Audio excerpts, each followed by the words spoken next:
ప్రభుత్వ కార్యాలయాల్లో లంచాలు ఇస్తే కానీ పనులు కావంటే అందరూ అలా ఉండర్లే అంటాం. వికలాంగులు, వృద్ధులు సంక్షేమ శాఖ సహాయక సంచాలకులుగా పనిచేస్తున్న ఉద్యోగి ఏకంగా తన కార్యాలయంలోనే బేరసారాలు సాగిస్తూ అడ్డంగా దొరికిపోయాడు. వృద్ధాశ్రమానికి రెన్యువల్ చేసే అంశంపై 2 లక్షలు డిమాండ్ చేశాడు. ప్రకాశం జిల్లాలో జరిగిన ఈ తతంగం సంచలనంగా మారింది.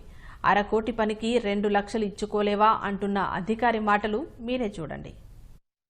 సార్ నన్ను గిట్నేయండి సార్. కాదు సార్, నాది ఒక రిక్వెస్ట్ సార్. జరిగింది ఏదో జరిగింది, అయిపోయింది. నేను ఆ 2 లక్షలు ఇవ్వలేనని తేలి చెప్పాను సార్. అది కాకుండా మీరు ఏదైనా చేస్తే నా దగ్గర అయితే ప్రజెంట్ ఖర్చులకు ఏదో 10-15 వేలు ఉండేవి, కానీ నేను చేతి దగ్గర పెట్టుకున్నా. మీరు ఏ రోజు చెబితే ఆ రోజు తెచ్చిద్దామని. ఎందుకంటే నాకు ఎమ్మెల్యే పంపించే మార్గం సహాయం చేయండి సార్. అది ఏం చేస్తావు మీరు చెప్పండి సార్. ఆ మాట దగ్గరే నువ్వు 2 నెలలు టైం వేస్ట్ చేసుకున్నావు.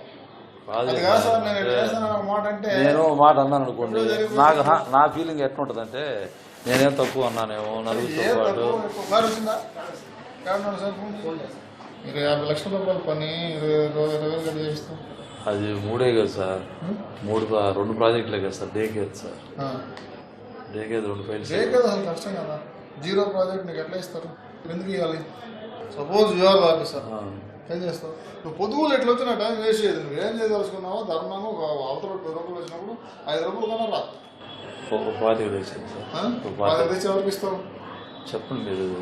ఇప్పుడు నువ్వు అడగగానే నీ పని చేసి పెట్టా, చేశారు. ఆన్లైన్ చేయాలంటే ఆన్లైన్ చేసి పెట్టా, ఇంకా మిస్ అయ్యిందంటే లెటర్ రాసి పెట్టా, రిపోర్ట్ రామంటే రిపోర్ట్ రాసి పెట్టా. నేను ఇన్స్పెక్షన్ కూడా నువ్వు ఏ టైంకి రామంటే ఆ టైంకి వచ్చా. నీ మాట ప్రకారం నేను అక్కడ చెప్పా. 75 ఇస్తాలే సార్, 75 ఇస్తాలే సార్. సార్ మీరు అట్లా ఓకే అంటే సరే సార్, లేదు కాదంటే 1 లక్ష రూపాయలు అంటారా? సరే సార్, సరే సార్.